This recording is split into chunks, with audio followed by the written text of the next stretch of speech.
guys, so this is day 10 of testing Nailknack Presson Nails with acrylic nail extensions. So this is how our Nailknack Presson Nails look, and this is how our acrylic nail extensions look. So first I'll quickly talk about the Nailknack Presson Nails. I am just in love with the finish of Nailknack Presson Nails. You can see how there is no scratches on the nails, there is no chipping. I mean, just look at them, and they are even strong. See, I'll just tell you how strong these nails are. They are not budging at all, and this is day 10 of these nails.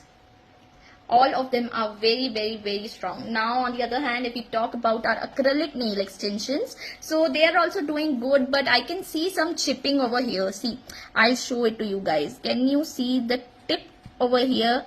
It's getting chipped, and few of the nails from my forefingers are also getting chipped in the acrylic nail extensions. Apart from that, some of the acrylic has come off from here on my thumbnail. Apart from that, acrylic nail extensions are also quite strong. They have not come off till now. So yeah, let's just see. But I paid only 500 for this, and on the other hand I paid 4,000 rupees for this. So yeah, decide for yourselves what do you want. Bye bye.